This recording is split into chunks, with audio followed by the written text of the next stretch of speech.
Hello दोस्तों, welcome back. पिछले lecture में मैंने आपको एडमिटेंस बस का एक पूरा कॉन्सेप्ट समझाया था और साथ ही हमने कोशिश क्या करी थी, कि हम कुछ सवाल भी करके देखा जिससे कि हमारा पास जो वो लॉजिक है वो न्यूमेरिकल के टर्म्स में आ जाए और उसकी एक बेटर अंडरस्टैंडिंग हो जाए। मैंने आपसे पहले कहा था कि हम लोग यूनिट 3 डील कर रहे हैं जहां पर लोड फ्लो एनालिसिस की बात करेंगे। तो अब आज हम बात करेंगे बेसिकली लोड फ्लो इक्वेशन के फॉर्मुलेशन के बारे में। ठीक है जी।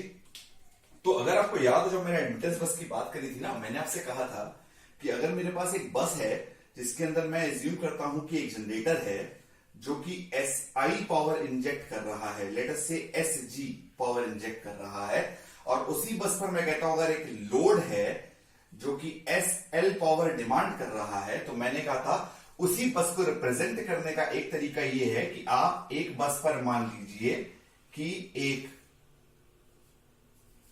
SI, if the bus is आयत बस है, तो मान लेंगे SI बस का एक कॉम्प्लेक्स पावर सोर्स लगा है, जहां पे मैंने बोला था कि SI is equal to PI plus JQI। हमने माना था क्या कि आयत बस पर एक SI वाला कॉम्प्लेक्स पावर सोर्स लगा है जो कि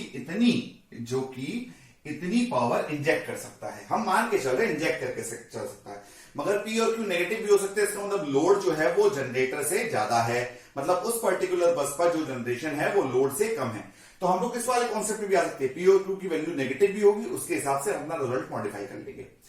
अब जरा मैं ना इसी इक्वेशन को यूज करके मैं आज अपना जरा एक कॉन्सेप्ट बनाना चाहता हूं कि हम लोग इस बात पर आएंगे कि हम लोग जनरल पावर फ्लो इक्वेशन बना पाए और साथ ही साथ एक मेथड भी समझने की कोशिश करेंगे। जरा समझने की कोशिश करिएगा दोस्तों, जब बस एडमिटेंस मैट्रिक्स मैंने बनाई थी,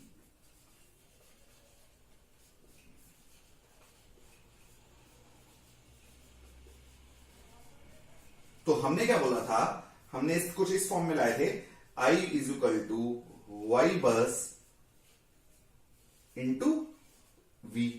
जहां पर मैंने आपको क्या बताया था, मैंने आपको बताया था बड़ा सिंपल तरीके से कि अगर ये n क्रॉस n की मैट्रिक्स है, ये किसकी थी, n क्रॉस 1 की, तो ये भी कितनी थी, n क्रॉस 1 की मैट्रिक्स थी।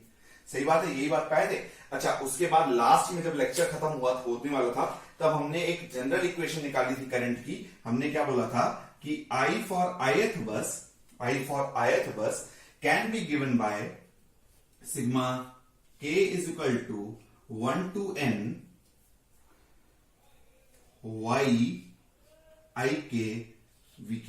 ये वाली अगर आपको इक्वेशन का डेरिवेशन देखना हो तो आप लास्ट एडमिटेंस बस का जो सेकंड लेक्चर मैंने अपलोड किया था उस पर आप देख सकते हैं, वो इसी चैनल पर उपलब्ध है, आप लोग भी कन्वीनियंस करिए।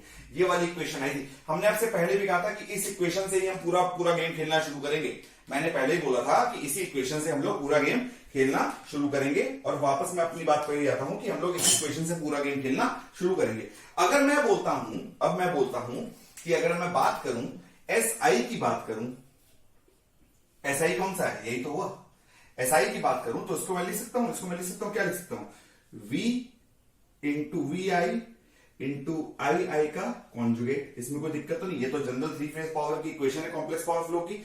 SI is equal to VI into I का कॉन्जुगेट। अगर मैं इस SI का कॉन्जुगेट ले लूं, SI का क्या ले लूं, कॉन्जुगेट, तो इसकी वैल्यू क्या हो जाएगी, VI का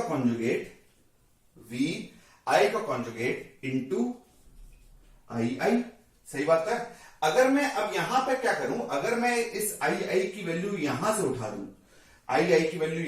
दूं, तो मैं लिख सकता हूं SI का conjugate is equal to VI का कॉन्जुगेट इंटू आई की वैल्यू पुट करेंगे अपन, ध्यान से देखिएगा। आई की अगर वैल्यू पुट करें तो इसकी वैल्यू बन सकती है K is equal to 1 to n YIK VK।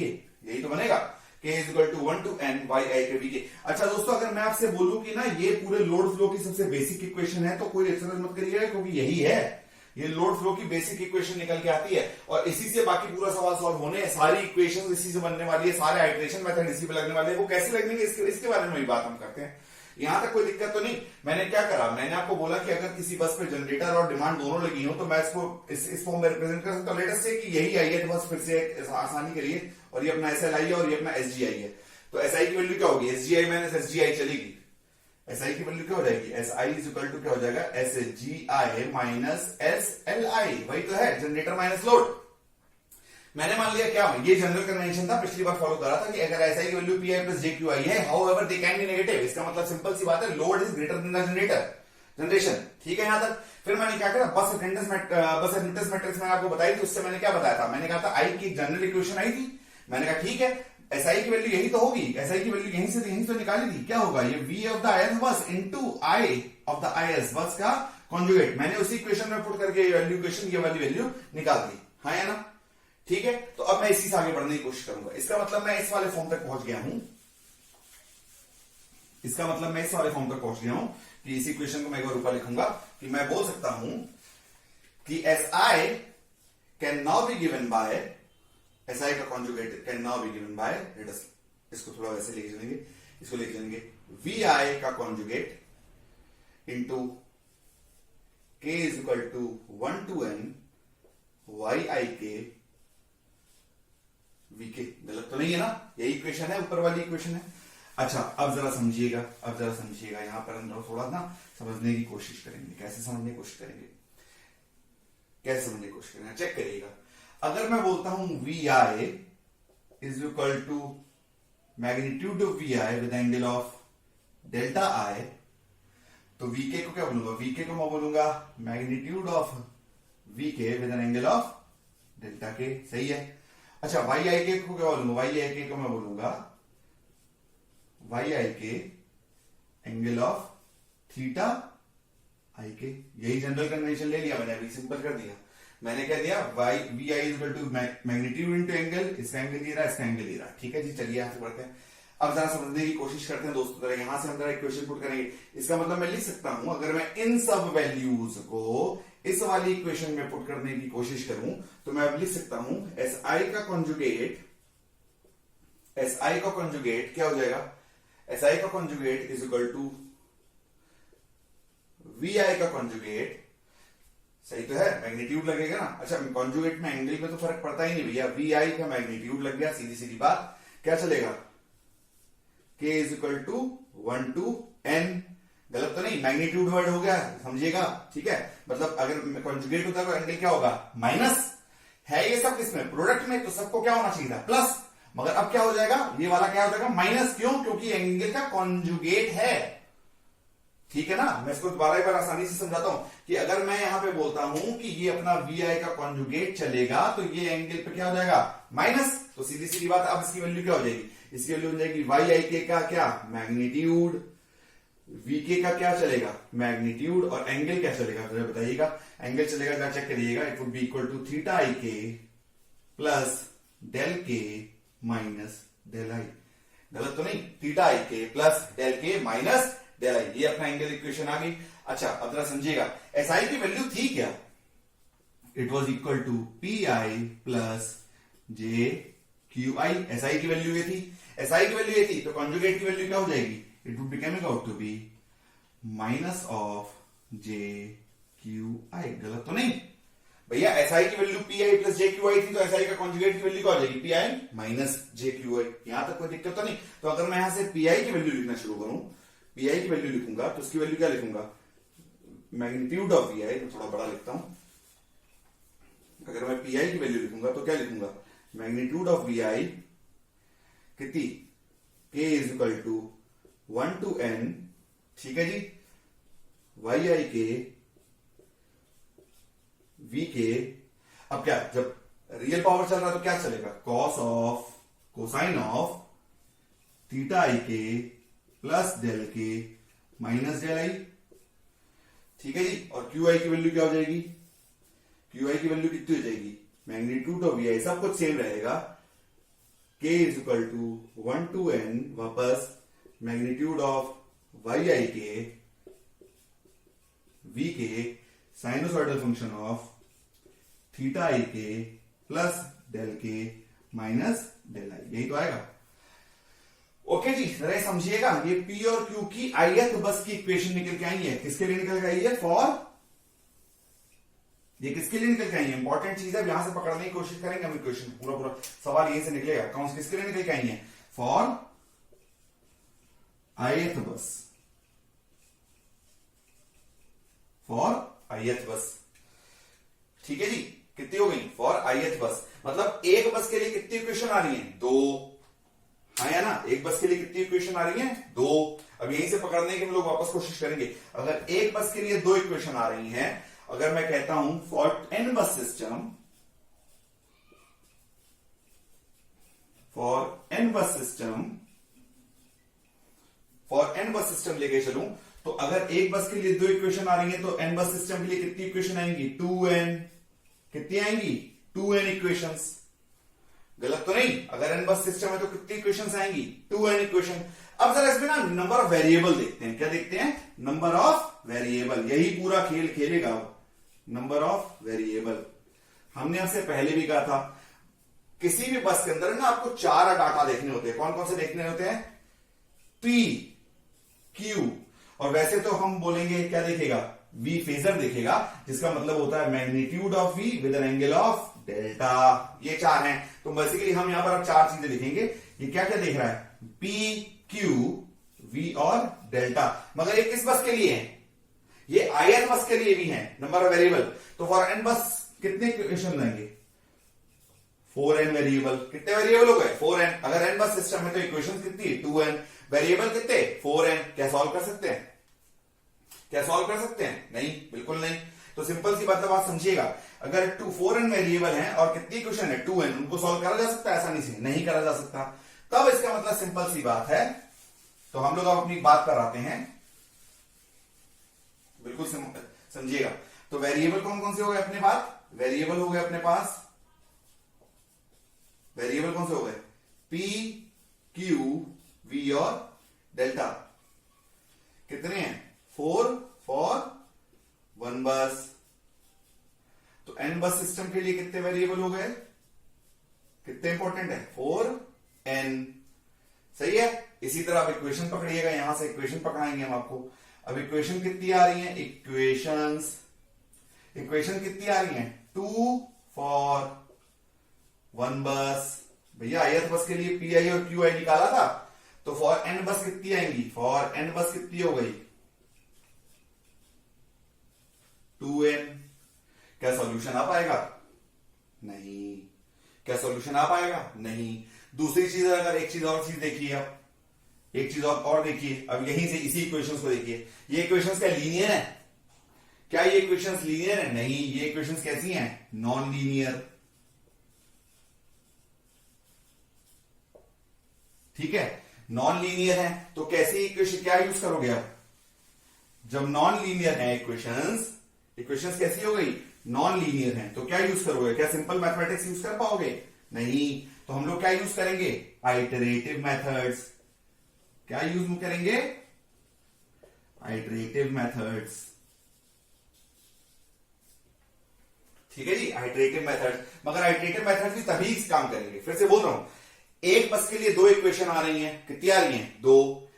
तो n बस के लिए कितनी इक्वेशन आ गई? 2n। मगर अब अपने को पता है किसी भी बस पर वेरिएबल की संख्या कितनी होती है? 4। कौन कौन से? P, Q, V, delta. तो n बस के सिस्टम के लिए कितने हो गए? 4n। तो अब इक्वेशन, और दूसरी इक्वेशन है कैसी? ट्रिग्नोमेट्रिक फंक्शन जो, तो इक्वेशन कैसी हो गई? Non linear. तो क्या यूज करोगे? अब यूज करो सॉल्यूशन के लिए, यूज क्या करना पड़ेगा? Iterative method. मगर क्या ऐसे ही यूज कर लेंगे? नहीं ना भैया, 4n वेरिएबल को सॉल्व करने के लिए 2n इक्वेशन को चाहे आइटरेटिव मेथड यूज करो तब भी नहीं हो सकता। तो हमारे लिए अब नेसेसिटी क्या है? हमारे लिए नेसेसिटी क्या है? That we have to specify. Important चीज है, समझिएगा यहां पर। We have to specify, we have to specify at least 2 variables at each bus. We have to specify at least 2 variables at each bus. We have to specify at least 2 variable at each bus. अब जरा समझिएगा, जब हर बस पर 2 variable specify कर दिए, हर बस पर 2 वेरिएबल स्पेसिफाई कर दिए, अगर स्पेसिफाई कर दिए गए, यहां पे अगर ये स्पेसिफाई हो गया, तो नंबर ऑफ अननोन कितना बचेगा? 2n। इक्वेशन कितनी है? 2n। क्या सॉल्व हो पाएगा? हां जी। क्या सॉल्व हो पाएगा? हां जी, बिल्कुल सॉल्व हो पाएगा। तो हमने क्या करा? हमने पहले इक्वेशंस बनाई। इक्वेशंस के बाद हमने कहा हर नोड पर कितनी इक्वेशंस बन रही हैं? 2। तो n वेरिएबल के लिए, n बस सिस्टम के लिए कितनी बन पाएंगी? 2n। हमने कहा नंबर ऑफ वेरिएबल कितने? हर बस पे कितने? 4। तो टोटल n बस सिस्टम के लिए कितने? 4n। हमने कहा ठीक है जी। उसके बाद हमने क्या बात बोली? हमने कहा अगर हर बस पर मैं 2 वेरिएबल स्पेसिफाई कर दूं, हर बस पर मैं 2 वेरिएबल स्पेसिफाई कर दूं, तो कितने वेरिएबल हो बचे? 2n। तो 2n वेरिएबल को सॉल्व करने के लिए क्या 2n का इक्वेशन काफी है? हाँ जी बिल्कुल, बहुत है। 2n इक्वेशंस को सॉल्व करने के, वेरिएबल को सॉल्व करने के लिए आप 2n इक्वेशन यूज कर सकते हैं। ठीक है जी। तो इसी आधार पर, इसी क्लासिफिकेशन पर या इसी बेसिस पर हमारा हुआ बस क्लासिफिकेशन। क्या हो गया?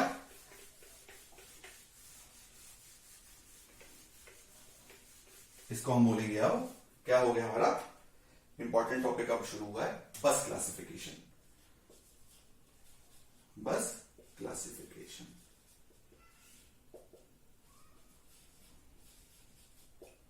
ठीक है जी। इसको बस क्लासिफिकेशन भी बोल सकते हैं हम, types of buses in power system भी बोल सकते हैं। Types of buses in power system, हम दोनों चीजें बोल सकते हैं। इसको ध्यान से समझिएगा दोस्तों, types of buses in power system.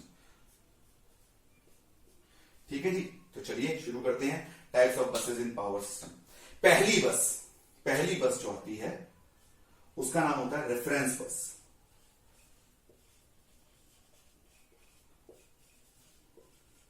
इसका एक और नाम बोलते हैं स्विंग बस। क्या नाम होता है? स्विंग बस। इसी का एक और नाम होता है स्लैक बस। इसी का एक नाम होता है स्लैक बस। दूसरी बस जो आती है उसको आप बोलते हो लोड बस। Load bus. और बोलते हो उसके बाद इसको बोलते हो पीक्यू बस। ठीक है जी। तीसरी बस जो आती है, जो तीसरी बस आती है उसको आप बोलते हो जनरेटर बस।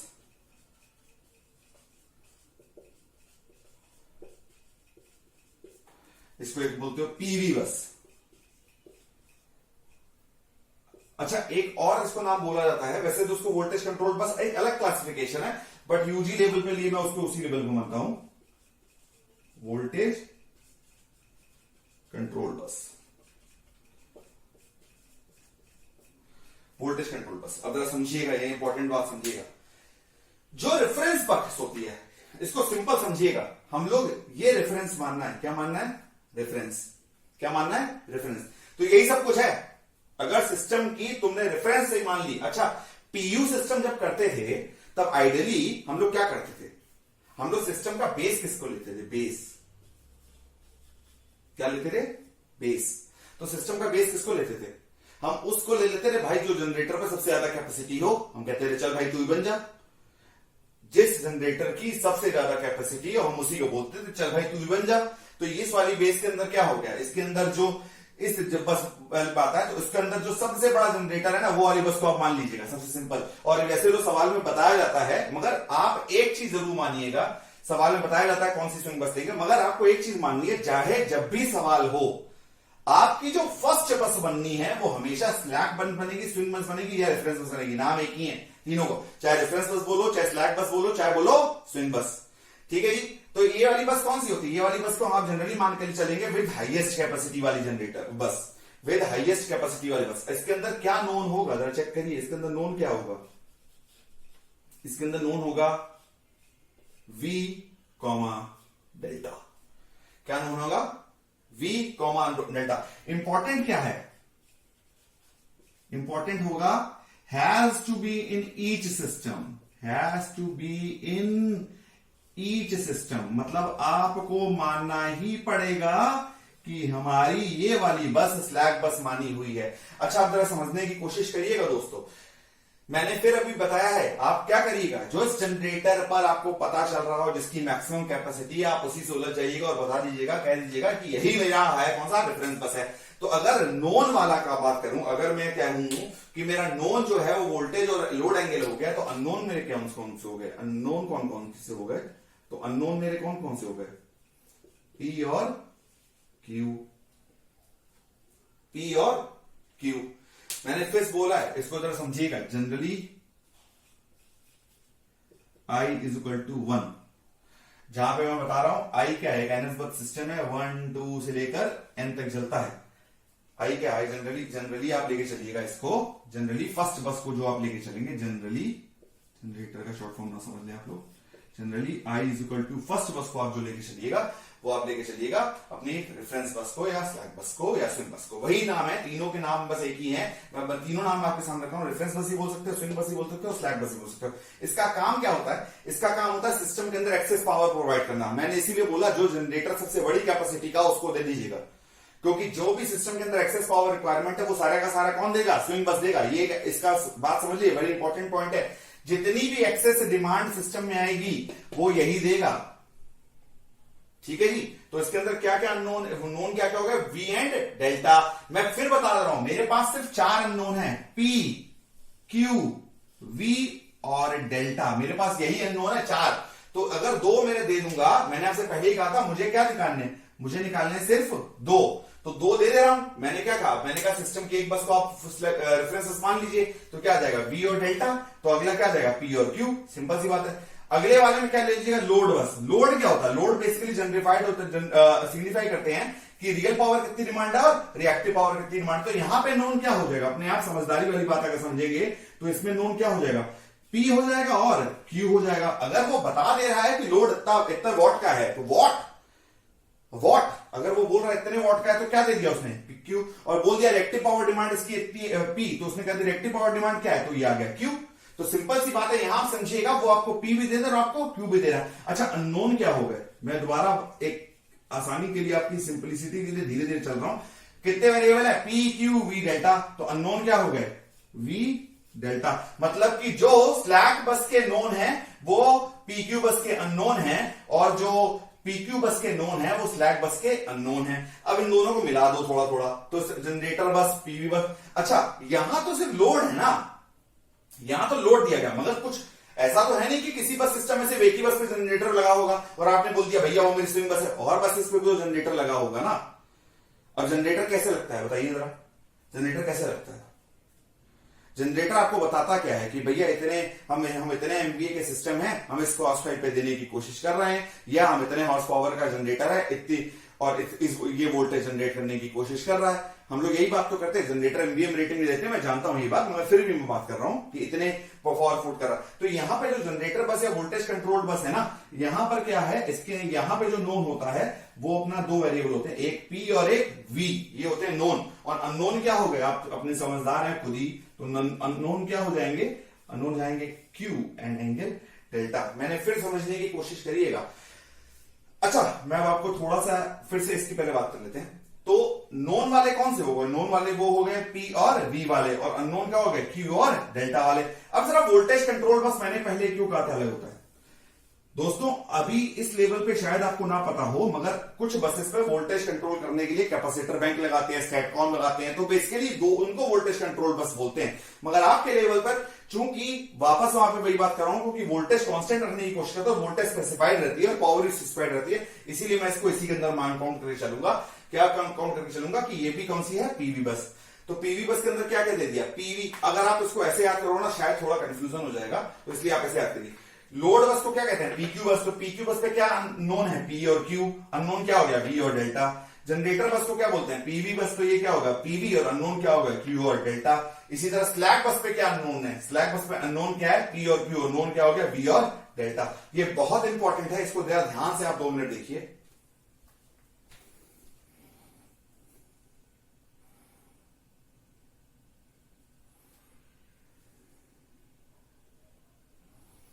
ठीक है, यहां तक हो गया। अच्छा, अब आगे एक ना थोड़ा सा एक चीज समझाने की कोशिश करूं। अच्छा, रेफरेंस बस सिस्टम में कितनी होगी, रेफरेंस बस कितनी होगी, ओनली 1।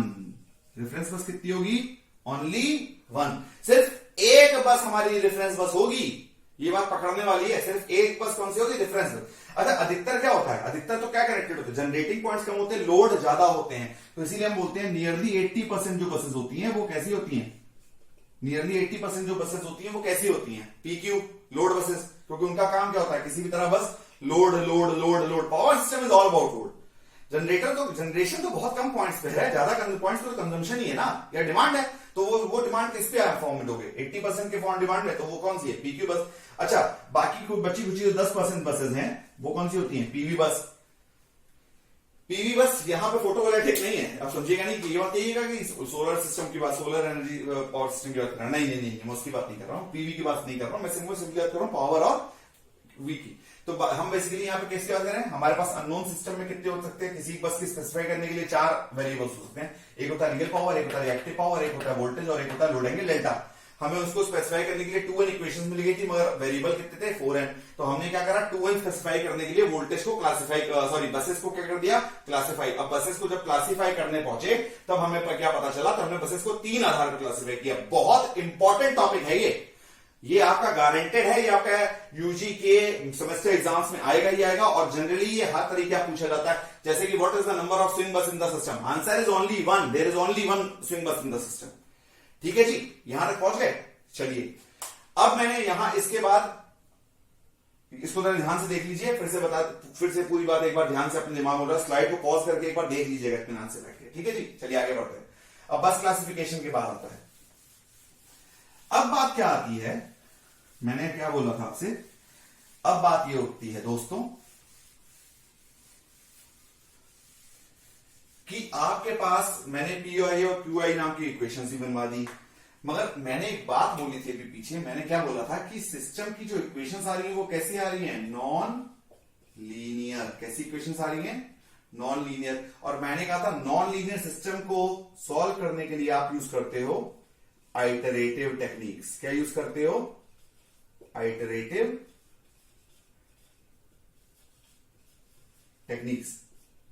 कई यूनिवर्सिटीज के सिलेबस में अभी भी है और कई यूनिवर्सिटीज सिलेबस में हट गया है, मगर लैब और computer based mega synthesis lab है तो इसलिए यूज करना होगा। तो कुछ आइटरेटिव टेक्निक को आपको नाम दे रहा हूं, एक होती है गॉस, एक होती है गॉस और इसके आगे लग जाता है सीडल, एक होता है आपका न्यूटन राफसन। ये कॉमन है सबसे ज्यादा। इसको आप क्या बोलते हो, इसको बोलते हो जीएस और इसको क्या बोलते हो, एनआर। यही सबसे ज्यादा कॉमन है, इसी पर सवाल आना है, इसी पर सब कुछ होना है। गेट के लेवल पे भी यही बात होगी दोस्तों, इसलिए बहुत ज्यादा परेशान होने की बात नहीं है। अभी मैं इसको समझाऊंगा, इसका पहले एक ब्रीफ ओवरव्यू लेके चलूंगा, सिस्टम को कैसे सॉल्व करना है, कैसे नहीं सॉल्व करना, फिर मैं आगे बात करूंगा। पहले मैं एक मैथमेटिकल चीज है इसको थोड़ा सा एक्सप्लेन करने की कोशिश करूंगा। ठीक है जी, चले आगे। ठीक है, तो बेसिकली अभी मैं सिर्फ इन तीनों के बारे में बात करूंगा। एक और मेथड है डीकपल्ड मेथड है, फास्ट डीकपल्ड मेथड है, उसके बारे में सब्सिक्वेंट लेक्चर्स में भी बात करेंगे। तो आइटरेटिव टेक्निक्स की बात करेंगे। तो let us talk about iterative techniques now. Let us talk about the Gaussian method first thing. Let us talk about the Gauss. Let us talk about the Gauss. तो गॉसियन मेथड्स में हमने क्या बोला कि let's have an variable, let's have an variable. अभी इसको power system पर नहीं एक्सप्रेस कर रहा हूं, सीधे मैथमेटिकल तरीका यूज कर रहा हूं। Let's have an variable, let us से x1 x2 x3 x4 से लेकर xn तक, इतने एन वेरिएबल है। उसके बाद जो इनका फंक्शन आ रहा है वो इक्वेशन आ रहा है xi is equal to fi x1 x2 से लेकर कहां तक, xn तक। मतलब नॉन लीनियर इक्वेशन बोलनी थी तो मैंने क्या बोला, xi is the function of all the variables, इसके साथ आ गया। तो इस तरह की जब इक्वेशन आती थी तब हम यूज क्या करते थे, गॉसियन मेथड। तो इसका जो सबसे पहला स्टेप जो आता था वो क्या करते थे, हम एजम्पशन करते थे। क्या एजम्पशन करते थे, एजम्पशन को आप बोल दो कि हम इनिशियल वैल्यूज देते थे। क्या देते थे, इनिशियल वैल्यूज देते थे। ठीक है जी, चलिए शुरू करते हैं। इनिशियल वैल्यूज देने का तरीका है, इनिशियल वैल्यूज कैसे देते थे हम कहते थे चल भाई ये x1, हम फिर से बोलेंगे समझिएगा यहां पर 0 माने हाँ ये 0 से स्टार्ट होगा, मतलब कि जो अपनी इनिशियल वैल्यू होगी वो x1 0 होगी, x2 0 और यहां तक पहुंच गया, क्या निकल के आएगा xn 0। क्या हो गया, एजम्पशन दे दिया ना, और क्या एजम्पशन दे दिया, समझ में आ गई ना। एजम्पशन दे दिया हमने, बस हमने कहा चल भाई एजम्पशन है ये, ठीक है। चलिए आगे बढ़ते हैं। तो एक्स आई की वैल्यू अगर मैं बात करूं, एक्स आई की वैल्यू बात करूं और मैं फर्स्ट आइटरेशन की बात करूं, फर्स्ट आइटरेशन की बात करूंगा, सॉरी मैं क्या बात कर रहा हूं, एक्स आई, और मैं बात कौन से करूंगा, फर्स्ट आइटरेशन की, पहली बार। तो ये क्या बना, is equal to function of, अब आप मुझे ये बताओ, इसको मैं लिख दूं x1, अब इस समय x1 की वैल्यू क्या चलेगी, x1 0, x2 की वैल्यू क्या चलेगी, x2 0, और इसी तरह xn की वैल्यू क्या चलेगी, xn 0, यही तो चलेगी। चेक करिएगा, x1 की वैल्यू तो यही आ गई ना, हाँ है ना। x2 की वैल्यू क्या होगी, x1 की वैल्यू तो यही आ गई ना, लेट अस से xi के फर्स्ट आइटरेशन की वैल्यू तो यही होगी ना, xi के फर्स्ट आइटरेशन की वैल्यू, xi के सेकंड आइटरेशन की वैल्यू क्या हो जाएगी, xi के सेकंड आइटरेशन की वैल्यू क्या हो जाएगी, xi के सेकंड आइटरेशन की वैल्यू क्या हो जाएगी, बताइएगा मुझे। इसके अंदर क्या चलेंगे, अब ये वैल्यू आ गई है ना। इसको मैं सिंपल और तरीके से समझाता हूं। चलिए, अगर मैं बोलूं यहां पर x1 की वैल्यू क्या होगी, f1, यही तो कहोगे, कहने की कोशिश करोगे, x1 x2 से लेकर कहां तक चलेगा, xn, यही तो बोलना था, इसी क्वेश्चन बताया। अगर मैं बोल रहा हूं x1 के फर्स्ट आइटरेशन की वैल्यू क्या होगी, तो आप क्या बोलोगे, आप बोलोगे हमने एजम्पशन रखा हुआ है, हम उसको एजम्पशन को इस वाले में वैल्यू पुट करेंगे। हमने कहा ठीक है जी रख दो, तो इसकी वैल्यू क्या हो जाएगी, x1 0, x2 0, और कहां तक चलोगे आप, xn 0 तक, ठीक है, कोई गलत तो नहीं। इसी तरह आपने क्या करा, 1 to n के सारे वेरिएबल सॉल्व करे, 1 to n के क्या करे आपने, सारे वेरिएबल सॉल्व करे। उसके बाद आपने क्या सॉल्व करा, उसके बाद आपने solve first iteration, solve first, solve first iteration for x1 to xn। अच्छा, जब x1 to xn का आपने फर्स्ट आइटरेशन सॉल्व किया तो वैल्यू क्या मिलेगी, x1 का 1 से लेकर xn 1 का 1, तो ये मिलेगी वैल्यू, यही तो यील्ड करेगा, ये क्या यील्ड करेगा, x1 का 1 से लेकर xn का 1, बहुत बढ़िया, ये इतना यील्ड करेगा। अब आपने कहा x1 का जब सेकेंड आइटरेशन लूंगा, तब आप क्या बोलोगे, तब क्या चलेगा, अब ये वैल्यूज तो ये हो गई है ना, तो आप बोलोगे क्या, x1 का सेकेंड आइटरेशन कॉमा x2 का सेकेंड आइटरेशन कॉमा xn का सेकेंड आइटरेशन, हाँ या ना। मैं फिर बोल रहा हूं, आपने क्या करा, आपने एक इनिशियल वैल्यू ली और उस इनिशियल वैल्यूज को आपने फंक्शन में डाला, सबका सब सॉल्व करा। आपने कहां से सॉल्व करा, first iteration for all the values till n, x1 x2 x3, जिससे कि सारी वैल्यूज अब अपडेट हो गई, क्या हो गई, अपडेटेड वैल्यूज आ गई। अब उन अपडेटेड वैल्यूज को आपने नेक्स्ट आइटरेशन में रख दिया, उन अपडेटेड वैल्यूज को आपने, सारी अपडेटेड वैल्यूज को आपने नेक्स्ट आइटरेशन में रख दिया। तो अगर मैं यहां पे बात करूं, kth आइटरेशन की बात करूं, किसकी बात करूंगा, kth आइटरेशन की, kth की नहीं बात करूंगा, मैं rth आइटरेशन की बात करूंगा। तो rth आइटरेशन की वैल्यू क्या होगी, xir इज इक्वल टू क्या होगा वैल्यू, बताएंगे मुझे, xir is equal to, first 1 में कौन चल रहा था, 1 में कौन सा चल रहा था, 1 में कौन सा चल रहा था, चेक करिएगा, फंक्शन ऑफ 1 में क्या चल रहा था 0, 2 में क्या चल रहा था 1, तो उसकी वैल्यू क्या चलेगी, x1 r-1। भैया जब 1 में कौन सा चल रहा था 0, 2 में कौन सा चल रहा था 1, तो r में कौन सा चलेगा r-1, तो उसकी वैल्यू क्या हो जाएगी, चेक करिएगा,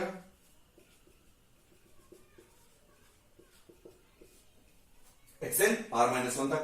अच्छा, अगर बोलूं xi r+1 की वैल्यू क्या होगी, मतलब r प्लस फर्स्ट आइटरेशन की बात करूं तो इसकी वैल्यू क्या होगी, फंक्शन ऑफ, अब यहां पे क्या चलेगा, जब यहां पे r चल रहा था, वहां r-1 चल रहा था, जब यहां पे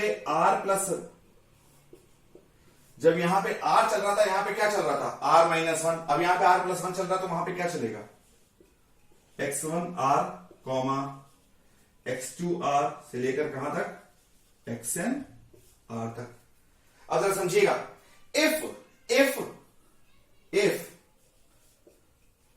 xi r+1 minus x I R is less than और equal to a tolerance limit, tolerance limit तो रखोगे ना आप। टॉलरेंस लिमिट क्या हो सकती है? 0.001, 0.002, 10 to the minus 2, 10 to the minus 3, आप भी कहते हैं टॉलरेंस लिमिट। तो हम बोलते क्या है? Yes, final solution, yes, solution obtained. और इसको क्या बोलते हो? कन्वर्जेंस। क्या बोलते हैं इसको? कन्वर्जेंस। इसका मतलब सिंपल सी बात है, आपने क्या करा? इनिशियल वैल्यूज से शुरू करा, आपने एज्यूमशन वैल्यूज रखी, आपने इनिशियल वैल्यूज देने का तरीका मैंने क्या बताया था? कैसे लोगे? एक्स आई 0, उसको आप क्या करोगे? उसके अंदर इसको पुट करोगे तो क्या निकल के आ जाएगा? एक्स आई 1। उसके बाद जब इसको वापस, इसको यहां पुट नहीं करोगे, उसको यहां पुट करोगे तो क्या निकल के आएगा? एक्स आई 1। और वापस करते चलोगे तो मैं कहा फॉर आरएथ हाइड्रेशन अगर चेक करूं, फॉर आरएथ हाइड्रेशन, तो वैल्यू यही आ जाएगी। मैंने क्या कहा था? 1 कब निकल रहा था? जब यहां पे क्या था? 0। तो आर कब निकलेगा? जब यहां पे क्या था? R minus 1। इसीलिए for R plus first iteration, ये आ गया। जब ये आ गया, अगर मैंने कहा दोनों के बीच का जो डिफरेंस आ रहा है, इसको अब मैं इसको बोलूंगा, अगर X I plus R plus 1, इसको मैं दोबारा एक बार लिख रहा हूं, X I R plus 1 minus x I R is equal to delta x I R. अगर इसकी वैल्यू टॉलरेंस लिमिट से कम आ रही है, टॉलरेंस लिमिट बहुत स्मॉल लिमिट, मतलब जितना हम बर्दाश्त कर सकते हैं ये गलत हो जाए, उससे कम आ रही है तो बोलते हैं सॉल्यूशन ऑब्टेन्ड, सिस्टम कन्वर्ज कर गया। क्या कर गया? कन्वर्ज। सिस्टम क्या कर गया? कन्वर्ज। मगर अब जरा समझने की कोशिश करिएगा, ऑल्दो मेथड बहुत इजी है, ऑल्दो कैसा है? मेथड बहुत इजी है, ऑल्दो मेथड कैसा है? इजी है। Method is easy, lot of steps are involved,